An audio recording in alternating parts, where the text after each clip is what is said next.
TayJordan. Don't be scared to sip that juice, baby. Hey, what's up, guys? It's your girl TayJordan representing theblackjuice.com, and I am here to talk my favorite thing, which is NBA basketball. My Cleveland Cavaliers are currently the number 1 seed, and they are taking on the number 8 seed, which is the Detroit Pistons.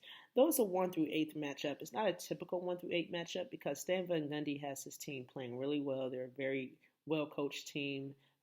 Everything is hard fought. It's definitely been a well tested battle for the Cleveland Cavaliers. This series is a bit unusual as well, though, but interesting in a good way because this is the first time since 2011, which a LeBron James led team, he has not led his team in scoring for the playoff series. The last time that he didn't lead his team in scoring was the 2011 NBA Finals, in which Dwayne Wade led the team in scoring.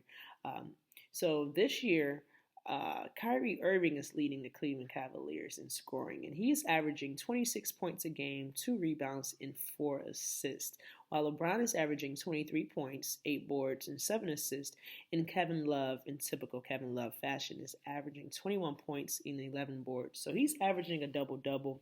But then again, I just want to reiterate that, Kyrie Irving is finally, being the running mate that everybody envisioned him to be to LeBron James. And to his credit, and to LeBron James' credit, I feel like the two had to really get out of each other's way.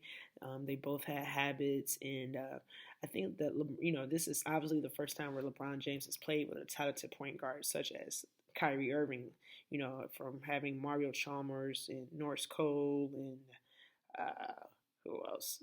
I can go even back further. Jeff McGinnis, even Drew Joyce. This is the first time ever LeBron James has played with a point guard of Kyrie Irving's magnitude. So that obviously took some adjustment. And also you put in Kevin Love in that equation. Things got a little bit, tricky. So they had to figure it out. Much credit to Ty Lue. I think that Kevin Love is getting a lot more elbow touches and not just being a pick and pop shooter or stretch three. Or stretch four, I should say. I definitely think that Kevin Love, in Minnesota, he did average 28 and 12. So him getting more in the post, I think, is good for his game, good for Cleveland. As Kevin Love goes, as Kyrie goes, the Cavaliers would go. So I think that's definitely good. I think that when you have all three, the big three, once they're excelling on all cylinders, the Cavaliers are very, very difficult to stop. And I think that's what the Detroit Pistons has run into. You got to stop somebody. I don't think that no team really can afford for all three to score over 20 points.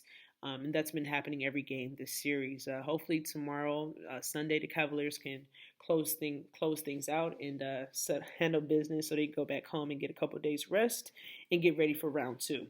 But I did want to give Coach Lue some credit. In David Blatt's offense, the ball stuck a lot, in isolation basketball. Obviously, with Kyrie Irving and LeBron James on the team, it's going to be a lot of ISO. They are ball-dominant players. To give Coach Lue credit, though, the ball is moving a lot more. The offense seems to be moving a lot more fluid. It's a lot more movement, a lot more ball movement. In Game 2, the Cavaliers set tied an NBA playoff record in which they hit 23s. And that's all credit due to their ball movement. When the ball moves like that, the Cavaliers, they got some snipers, man. They definitely got some knockdown shooters. And LeBron even got in on the shooting game, too, and he hit a few threes, which is not really his game. I definitely don't want him to get, stuck and comfortable out there just launching from outside the arc. That's not his game, but, he's capable. He is a capable shooter. I think his career, he's shown that. The Cleveland Cavaliers, though, they're dominating the boards. They are Tristan Thompson had 9 offensive rebounds, and the playoffs are all about possessions. 9 offensive rebounds.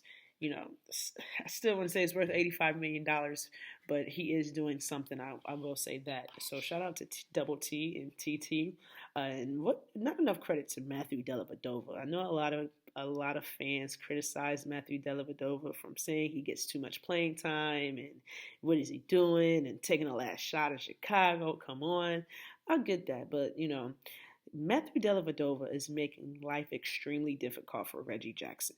Reggie Jackson is a guy that likes to get out and get into the paint. And Delhi has made life very difficult for Reggie to sometimes even get the ball. So definitely want to give some credit to Matthew Dellavedova. He's really a hard head when it comes to playing defense. So definitely a guy you want on your team and a guy you don't want to compete against. We've been getting some good bench distribution contribution from Iman, here and there. One thing about Iman is just his consistency. He hit a jump shot here and there, but one game Iman can have 12. Next game he has 6, but he is making an impact defensively, so he definitely makes it. He makes his money on the defensive end side of the ball, and we definitely are going to need that as we go a little further into the playoffs, especially if and when we make it out the East. We're definitely going to need that whoever we face coming out the West, especially if it's Golden State. Definitely going to need that perimeter defense from him.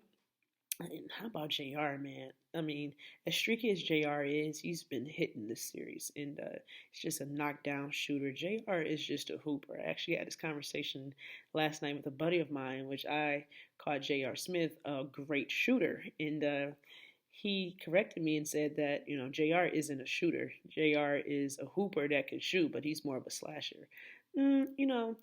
I consider JR a hooper. I think early in his career, yes, he was a slasher in his Denver days and his even New York Knicks days. I think now he's more of a step back and catch and shoot player. He can give it to you off the dribble, but JR is definitely a shooter. He actually hit a Cavaliers record this year for most threes hit in the season, and the guy still has never been invited to an NBA 3-point contest, which boggles my mind. But yeah, so it's definitely been an interesting series thus far, and ready to get them brooms out. Hopefully they finish business tomorrow. But this is the Black Juice TV. Make sure you follow us on Instagram and Twitter at @the_black_juice and like our Facebook page, theblackjuice.com, again on Facebook. And please subscribe to our podcast at the Black Juice Podcast on iTunes and also SoundCloud. Don't forget to subscribe to our YouTube channel at The Black Juice TV. Again, I'm your girl TayJordan, and this is Inside Cavaliers Basketball with The Black Juice TV. Thanks. Peace and love.